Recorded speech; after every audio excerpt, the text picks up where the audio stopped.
이번 시간은 키아프 프리즈 서울 2023회 갤러리 소개 두 번째로 역시나 제가 좋아하는 갤러리인 페레스 프로젝트에서 이번 키아프에 출품할 작품들에 대한 소개를 하는 시간입니다.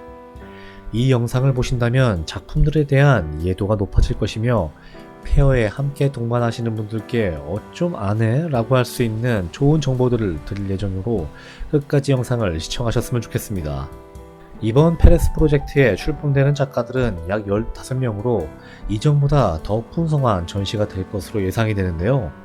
페레스 프로젝트는 매번 아트페어에 참여를 하고 있는데 도나 후앙카와 같은 기존에 참여하는 작가들도 새로운 시도를 하는 작품들을 선보이며 작품 DP와 구성에 대한 아이디어가 좋아서 이번에는 어떤 놀라움을 선사할지에 대한 기대감으로 페어장이 열리면 제일 먼저 가고 싶은 곳이기도 합니다. 이번 아트페어에 참여할 작가들은 다음과 같습니다. 이브 쉐이러는 1987년 스위스 작가고요. 회화 조각 등 다양한 작품 활동을 펼치고 있습니다. 이번 키아프에서는 랜디 큘러 작품들을 선보일 예정입니다. 랜디 큘러는 보는 각도에 따라서 다른 이미지를 형상화하는 그런 효과의 작업을 말하는데요. 랜디 큘러 작품은 우리나라에서 배준성 작가가 선보였고 김지희 작가도 와디즈에서 랜디 큘러 에디션을 선보였었네요. 쉐이러 작가의 랜디 큘러는 정체성이라는 개념을 자전적인 이야기와 공통기억을 현실과 허구를 뒤섞는 작업을 펼치는데요. 관객들이 작품을 그냥 스쳐 지나갈 때 각도에 따라 보이는 이미지가 바뀌는데 이를 통해 작품은 짧은 순간 스쳐가는 몽상의 순간에 대해 이야기를 하고 있습니다. 작가는 작품성을 인정받고 다양한 뮤지엄에서 작품을 소장하게 되어 있네요. 이번에 출품된 작품은 이브 쉐이러의 랜디 큘러 연작 중 하나로 대중적 기억과 자전적 경험을 결합한 두 개의 이미지로 겹쳐져 있습니다. 보고 있는 이 여자는 영국의 모델 겸 패션 디자이너인 케이트 모스인데요. 어린 시절 케이트 모스의 사진이 꽃다발 사진 위에 자리한 이 작품을 관통하는 것은 그리움과 향수의 감정이라고 합니다. 쉐이러는 현실 세계와 환상을 엮어내서 현대적이고 낭만적인 정물화의 일종 바니타스의 이미지를 만들어내고 있습니다. 그리고 다음 보이시는 작품은 패션지의 표지를 연상시키는 초상화와 산에서 피는 흔한 들꽃을 쥐고 있는 손가락 사진을 겹쳐놓고 있습니다. 모델의 얼굴 옆에 달려있는 귀걸이도 꽃 모양을 띠고 있고 두 장의 사진이 합쳐져 마치 하나인 것처럼 보이게 하는데 이는 하나의 이미지가 어디서부터 시작이 되어 어디서 끝났는지 알기 어렵도록 만들어주는 그런 효과도 있네요. 이처럼 이브 쉐이러는 화려한 유명인의 세계와 일상 속 사적인 순간이라는 각기 다른 현실을 겹쳐 하나의 환상적인 세계를 만들고 있습니다. 서로 두 개의 사이에 낭만적인 연결고리가 가능하며 향수라는 감정과 옛 추억을 불러일으키고 있네요. 키안 윌리엄스는 1991년 미국 작가고요. 전형적이지 않은 재료와 방법들을 사용하고 있습니다. 실제로 존재하는 국가적 상징 작품들에 대한 재해석을 통해 전통적 권위와 권력의 관계를 비판하는 작품을 남기고 있습니다. 이번에 출품된 작품도 고요하지만 무표정한 자유의 여신상 이 얼굴은 미국 민족주의와 식민지 시절 폭력이라는 맥락 안에서 그 상징성을 잃고만 것을 말하고 있습니다. 또한 흉상의 이목구비는 뚜렷하지 않은데 소위 아메리칸 드림이 약속했던 사항들이 얼마나 잘못될 수 있으며 사람들을 속일 수 있을지를 암시하는 그런 모습을 담기고 있네요.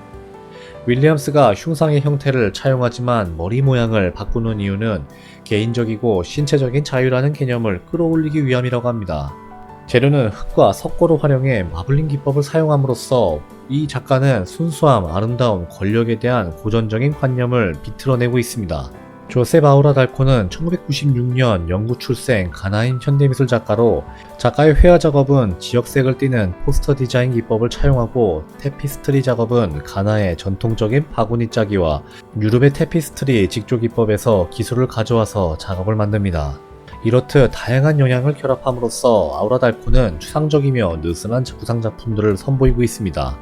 이번에 출품된 작품도 가나 켄테 직조 기법을 차용함으로써 전통적 기술을 통해 현대적 언어를 구사하고 있습니다. 작품도 보시면 앙리 마티스의 작품과 매우 흡사한데요. 세계적으로 공통적인 상징들과 개인적으로 의미가 있는 상징을 모두 사용하는 작가의 이 작품은 그가 전신질환들과 맞서 싸우는 만성적 전투를 암시하고 있습니다. 밝은 색상과 공중에 떠있는 듯하고 춤추는 것과 같은 인물들의 실루엣을 통해 작가는 영성과 삶의 구체화를 탐구하고 있습니다. 다음 보시는 작품도 전통 가나 요이의 켄테에서 영감을 받은 이 강렬한 테페스트리 작품은 아우라 달코의 정신 세계에 대한 탐구입니다. 초현실주의를 바탕으로 작품은 상징적 언어를 통해 무의식 속의 방황과 혼란을 파헤치고 있습니다. 작가의 할머니의 정원을 연상시키는 레이스로 만들어진 꽃들은 작가가 어린 시절 경험했던 원예와 관련된 강렬한 경험을 암시하고 있는데요. 또한 오려낸 말의 머리가 커다란 부분을 차지하고 있는데 이는 향수라는 감정을 상징하는 동시에 작품의 애니미즘적인 면을 부여하고 있습니다. 그런가 하면 계단을 오르고 있는 다른 세계에 존재하는 듯한 그런 캐릭터는 이 작가가 성장이라는 치유라는 개념을 향해 나아가고 있는 비선형적인 탐구를 상징하고 있는 듯합니다. 마뉴엘 솔라노는 1987년 멕시코 작가고요.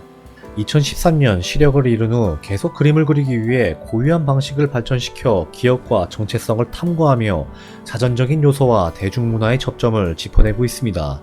이번 출품될 작품도 2000년대 중반 더 정글걸이라는 어린이 대상 야생 다큐멘터리 시리즈의 진행을 맡았던 두 명의 호주 환경보호 활동가 겸 TV 출연자인 테리 어윈과 그녀의 딸인 빈디 어윈을 묘사하고 있습니다. 마뉴엘 솔라노는 2013년 시력을 잃은 후 대중이 공유하고 있는 경험과 작가가 어린 시절에 보았던 작품과 기억들을 재구성해 작업을 진행합니다. 작가가 시간이 지나는 과정에서 이미 익숙하지만 묘한 분위기가 더해진 기억을 더듬어서 둘의 모습을 재현했다는 것을 암시하고 있네요. 그리고 우리나라에서 핫한 작가인 안톤 무나르 작가입니다. 안톤 무나르는 1997년 덴마크 작가고요. 유화, 디스템퍼, 알료잉크, 파스텔, 분필과 같은 다양한 재료들의 배합으로 두터운 층을 쌓아 올리고 있습니다. 작품 표면에 조각나버린 서사들이 서로 스며들고 융합되어 만들며 이러한 구성은 우리가 기억 속 무언가를 환기시키는 그런 작품의 느낌을 담고 있네요. 이번에 출품된 작품은 어둡게 들어온 밤, 노랗고 환하게 켜진 그런 불빛으로 시선이 흘린 듯 따라가고 있습니다. 불빛은 창 안으로 이끌려 있고 그곳에는 최대한 묘사를 절제한 얼마 되지 않는 붓질이 다녀간 흔적이 남아 있습니다. 흔적이 남기고 간 것은 침대 위에서 키스하고 있는 여인의 모습입니다. 무나르는 그동안 여러 작품에서 해질 무렵 우두커니 세워진 어느 건물의 돌벽을 모사하곤 했는데요. 그는 작품 전반적인 구성에 있어 인물과 배경의 크기에 극명한 차이를 만듦으로써 장면에 대한 다양한 감상과 해석을 이끌어 친밀감을 부여하고 있습니다. 다음 그림 역시 소품 작품인데 화면 전체에 금빛이고 그리고 황동빛깔이 색켜켜이 층을 쌓아 올리고 있습니다. 그 적막하고 황량한 풍경 속엔 홀로 서 있는 마른 나무 한 그루가 자리 잡고 있네요. 어떤 사람인지 돌무지인지 모를 것만 같이 잎이 떠난 나무의 아래에서 그저 묵묵하게 변함없이 곁을 지켜주어 나무에 오랜 동반자 같은 느낌을 주고 있습니다. 작품 제일 아래 시선이 내려가면 기존 풍경과 색감과 대비되는 굽이치는 물을 연상시키는 푸른색 층이 존재합니다. 삭막하게 느껴질 것 같은 화면에서 생기가 들어오는 순간의 느낌이네요. 한 사람의 전신이 담는 만큼의 규모와 구성을 갖춘 이 작품은 의미를 해석하는데 인내심이 필요합니다. 화면 중심에는 화가로 추정되는 인물의 뒷모습이 묘사되어 있는데요. 양쪽으로 비치는 두 개의 실루엣을 통해 짐작할 수 있듯이 인물은 거울의 방에 서 있는 것처럼 보이는데요. 화면의 오른쪽 끝을 보면 푸른 배경과 함께 나무가 서 있는 외부의 풍경이 내다보이는 창이 있습니다. 이 풍경은 그림 속의 그림, 이야기 속의 이야기처럼 서사의 복합적 의미 효과를 만들어내는 격자 구조의 기법을 차용하여 화가의 도수 위에 새겨져 신비스러운 분위기를 연출하고 있네요. 화면 속 거울 너머에 보이는 세 개의 모습과 오른쪽 모서리 위에 거꾸로 뒤집혀져 있는 얼굴 등은 이러한 작품의 분위기를 배가시키며 관객의 상상력을 자극시키고 있습니다. 무나르의 복합적이고 섬세한 작품은 관객의 지각을 흔들어 놓고 내부와 외부, 현실과 상상을 뒤섞여 꿈 같으면서도 묘한 분위기를 이끌어내고 있네요. 다음은 마크 파듀 작가입니다. 해당 작가는 1990년 카메룬에서 태어났으며 작품은 카메룬의 일상에서 영감을 얻은 것이며 일상적인 것과 기념비적인 것 사이에서 긴장감을 불러일으키고 있습니다. 이번 보이시는 대형 작품은 깨끗하게 준비된 식기들, 사람 뒤에 보이는 하양 장미와 꽃다발 같은 세부 묘사들은 마치 기념일이나 결혼식 같은 행사가 열리고 있는 느낌을 주어 특별한 순간으로 바뀌는 그런 장면이 연출되네요. 이 장면은 한 무리의 사람들이 즐겁게 대화하는 광경으로 묘사가 되는데, 이는 파듀의 작업에서 계속되는 영상에 반복되는 양상인데, 화면에서의 인물들 사이의 교감들을 통해 그들이 품은 남다른 감정들과 긴장감이 느껴집니다. 그들 시선을 교환함으로써 형성되는 가상의 선을 따라가다 보면 중앙에 있는 붉은색 옷차림의 여성에게 자연스럽게 시선이 이끌리게 됩니다. 그녀는 관람객으로부터 등을 돌리고 있기에 관람객들의 긴장감과 호기심을 자극하는데요. 작품을 보면 볼수록 그들의 만남을 엿보는 것처럼 느끼게 해주는데, 파듀 작가는 주로 자연주의적인 시각에서 주제와 모티브에 접근을 하고 원하는 장면을 보여주기 위해 정교하게 연출한 사진으로 작업을 시작합니다. 다음도 우리나라에서 인기 있는 작가 라파시 엘바레스입니다. 작가는 1984년 브라질 출생으로 런던과 베를린을 오가며 작업을 하고 있습니다. 현대 도시 생활을 다루는 그의 작품은 불붙은 프라이팬이나 물튼 수도꼭지, 김을 굽는 파이프와 같은 무생물의 움직임을 주제로 하고 있습니다. 이번 출품 작품도 230cm의 거의 전방형에 가까운 작품인데요. 사람의 존재가 느껴지지 않음에도 불구하고 활기가 가득한 바의 풍경을 모사하고 있습니다. 이 바는 인상적인 거장 에두아르 마네의 명작 콜리베르 제르바의 미술사 속 수많은 화가들의 작품이 주제로 삼았던 그런 공간입니다. 보이시는 세 가지 색깔의 피어나오는 연기는 이 세 가지 잿더리로 보여주고 있는데, 연기에서 강력하게 분출되는 것으로 역동성과 생동감을 표시하고 있습니다. 마치 꿈만 같은 현실에서 일어날 수 없는 광경을 재미있고 유쾌하게 표현했다는 점에서 해당 작품은 1920년 초현실주의의 계보를 잇는다라고 볼 수 있겠네요. 딜런 솔로몬 크라우스는 1987년 미국 작가입니다. 캔버스 위를 춤추듯 흩뜨리고 있는 모티브로 한데 모으고 있으며, 그는 반복과 변주를 통해 흔히 사용하는 상징의 의미를 뛰어넘어 다른 차원의 세계에 있는 듯한 느낌을 자아내고 있습니다. 해당 작품에서 천체들은 캔버스 위를 가로지르며 춤을 추고 있습니다. 배와 마찬가지로 천체들은 크라우스가 여러 작품에 등장시킬 정도로 애용하는 모티브입니다. 이러한 반복을 통해 작가는 공유된 상징을 초월해 신비롭고 고유한 의미의 창조를 하고 있네요. 도시 풍경과 하늘의 풍경을 섞은 작품은 다양한 현실 아이디어와 움직임의 세계의 조화를 추구하며 모든 생명체와 우주의 모든 면과 자연을 구성하는 기하학적인 형태의 연결을 강조하고 있습니다. 마크 투 작가는 1989년 홍콩 출생으로 철학과 미술사와 문화에 대한 탐구와 끊임없이 변화하는 사회적 움직임, 인터넷 신기술을 통해 현 시대의 이슈를 짚어내고 있습니다. 마크2는 인생 시뮬레이션 게임이죠. 더 심즈야 온라인상에서 활동하는 상업적 작가들의 작업 방식에 기반한 일련의 작품들을 선보여왔으며, 이번에 그가 선보였던 세폭회화인 트립틱은 홈 스위트 홈 시리즈에서 초현실적인 분위기를 한층 더 발전시킨 홈 스위트 홈 로맨틱 데이터베이스를 탄생시켰습니다. 그리고 이 작품은 그의 첫 번째 작품이네요. 티끌 하나 없이 쨍하게 반사되는 바닥 위로 VR 헤드셋을 낀 심즈 캐릭터가 엎드러진 채 일어나려는 듯합니다. 이 작품은 세 폭 가운데 중 중간 가운데 폭 중 기준으로 실제 부분과 비치는 부분으로 대조해 다른 두 폭에 묘사된 점이 눈에 띄고 있네요.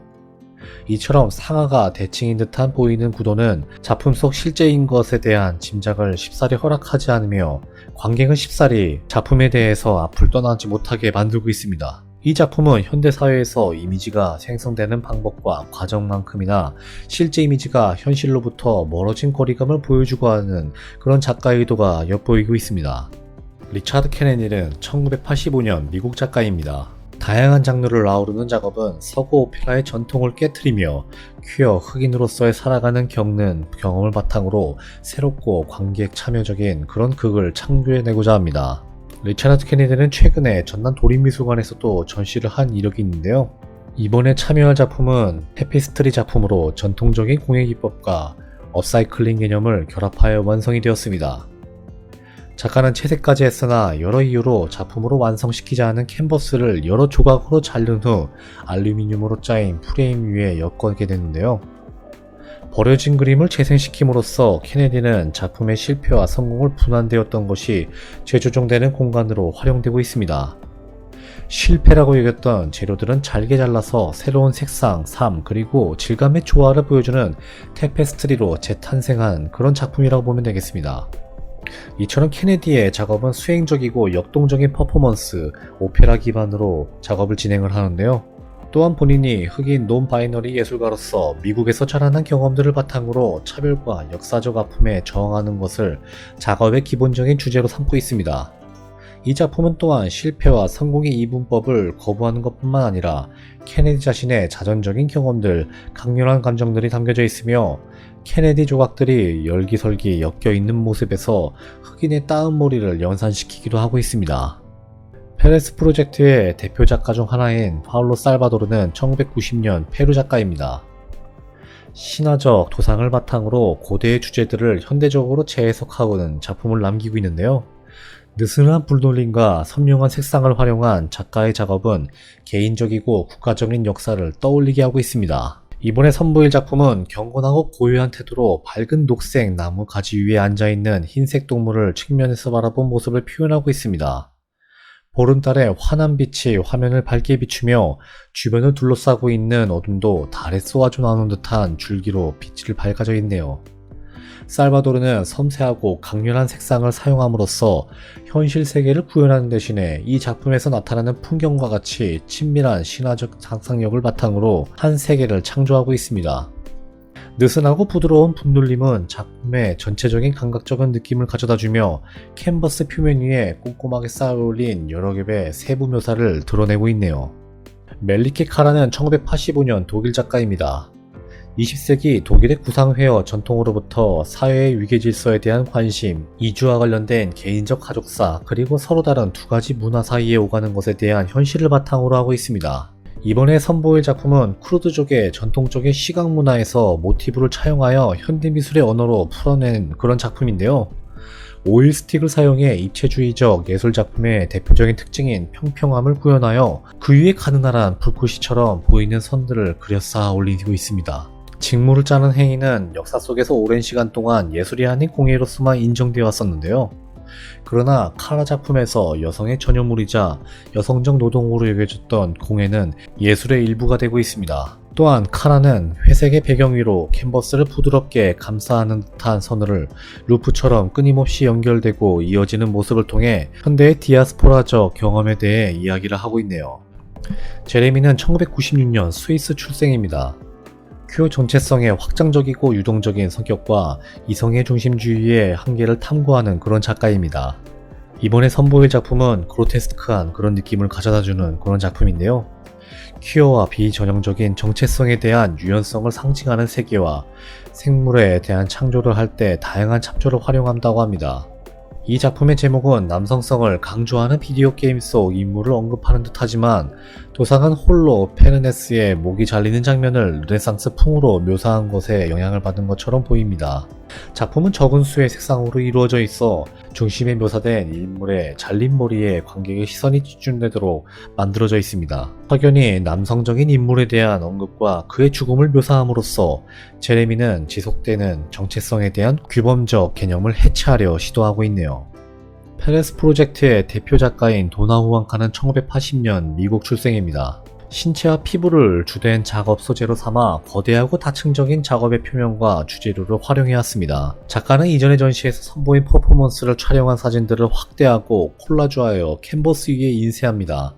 즉 이전 전시들이 새로이 탄생하는 회화의 근간이 된다는 것이며 이는 작가의 작업 방식 중 흥미로운 요소 중 하나라고 보시면 됩니다. 이러한 사진 위에 페인팅을 진행함으로써 작가는 여러 개의 차원과 시간의 층을 쌓아 올릴 것 뿐만이 아니라 퍼포먼스의 일시적인 회화의 영역성을 결합시켜 후앙카만이 갖는 예술세계와 수명 또한 연장시키게 됩니다. 해당 작품도 퍼포먼스에 대한 착용한 액세서리 등이 찍혀있기라도 한 듯 섬세하고 의도적인 손길이 눈에 띄게 되는데요.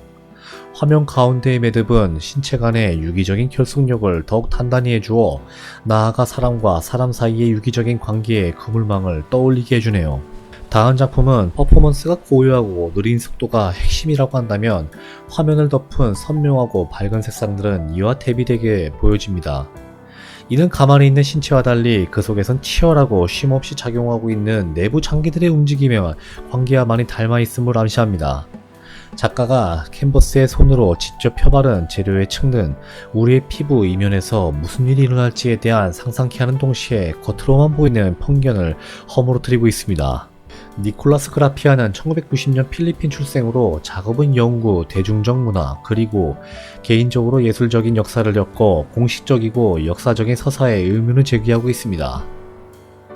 이 작품에서 인물의 머리 스타일은 그라피아 본인이 10대였을 때 실제로 했던 머리 스타일에 영감을 얻은 것인데, 이는 인종 전체성과 관련하여 그가 성장하면서 느껴야 했던 불안감을 표현하는 방식이었습니다.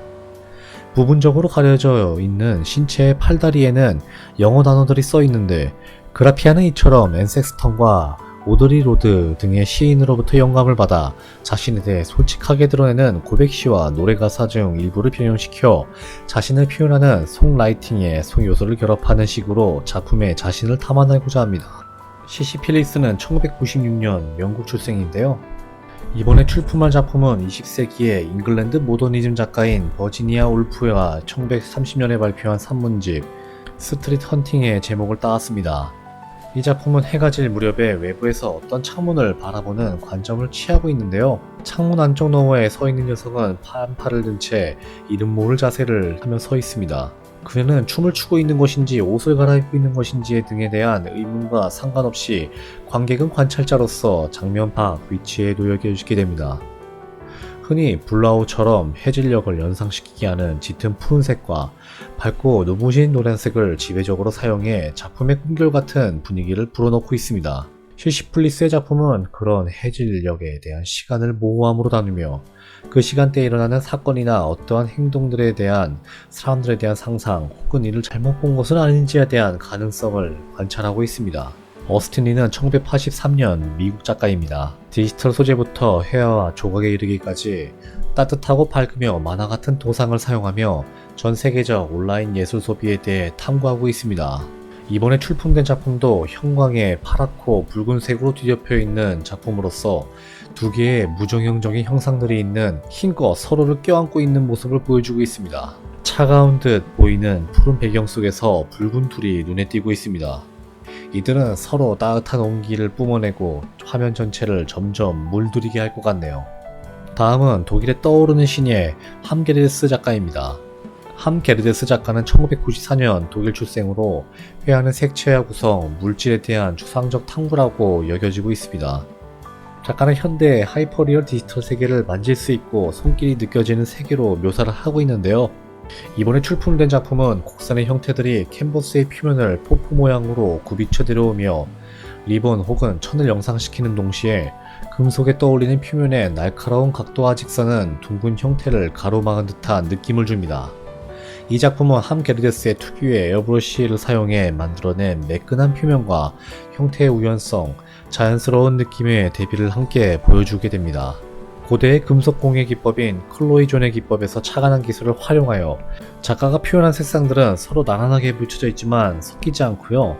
깨끗한 표면과 마치 신체의 일부를 표현한 듯한 형태, 그리고 수많은 시뮬레이션을 거친 작품의 성격은 자연스러운 것과 디지털화된 것 사이의 근본적인 긴장에 대한 증명과도 같습니다. 마지막으로 숄토 브린의 작가입니다. 작가는 1996년 영국 출생으로 이번에 출품된 작품은 인기척이 느껴지지 않는 돌과 바위로 이루어진 지형, 나무, 흐르는 물, 그리고 불완전한 신고전적 건축물이라는 블리셋 작업의 상징적인 구성 요소를 모두 포함시키면서 평소와 다른 배치를 선보이네요. 작품의 시점이 이전 작품들과 달리 완벽히 정면을 바라보고 있지 않은데, 이는 작가 자신의 시각적인 관점이 변화했음을 암시하고 있습니다. 그가 표현한 물의 표면은 극히 평온하고 움직임이 거의 없어서 마치 얼어붙은 호수나 한 곳에 고여있는 물웅덩이를 보는 것과 같습니다. 이러한 정적인 화면은 블리셋이 이전 작품들과 보여줬던 생동감이 넘치는 변화와 변형과 그런 부분과는 대조적으로 보이네요. 이 작품에서 물은 너무나 고요하고 특정한 반사가 그림의 오른쪽에 있는 신전이나 나무와 같은 물체보다 더 뚜렷하고 정확하게 보이고 있습니다. 하나의 형태를 공유하고 있는 나무와 건축물을 통해 블리셋은 관객이 어떤 것이 다른 것인지 모방하고 있는지 생각하게 보게 만들며 인간이 자연을 이해하기 위한 시도를 드러내고 있습니다. 다음 작품은 한 그룹의 떡갈나무가 중심을 차지하고 있는 작품으로 물리셋 작가의 최근 연작의 정수를 보여주고 있습니다. 나무는 받침대 위에 위풍당당하게 서 있지만 그 주변에 돌로 가득하고 울퉁불퉁한 지형은 아슬아슬하게 균형이 유지되고 있음을, 그리고 언제 무너질지 모르는 그런 가능성을 암시하고 있네요. 물의 고요한 표면은 거울로 작용하며 과거의 영광을 비추는데, 이는 작품 가운데 부분에 거침없는 붓질로 표현해낸 자연의 생생한 흐름과 대비되고 있습니다. 또한 배경의 산맥을 묘사하는데 인상파 화풍의 기법이 사용되어 전경의 섬세한 분놀림과 차이를 보이고 있네요. 이상으로 페레스 프로젝트에 대한 설명을 마쳤습니다. 이번에 출품된 작품들을 설명하면서 정말 이 디테일적인 요소들에 대해 감탄을 금치 못했습니다. 이번 키아프 2023의 페레스 프로젝트를 방문하시면서 정말 작품의 정수를 느껴보셨으면 좋겠습니다. 그럼 다음 시간에 또 뵙도록 하겠습니다. 바이바이.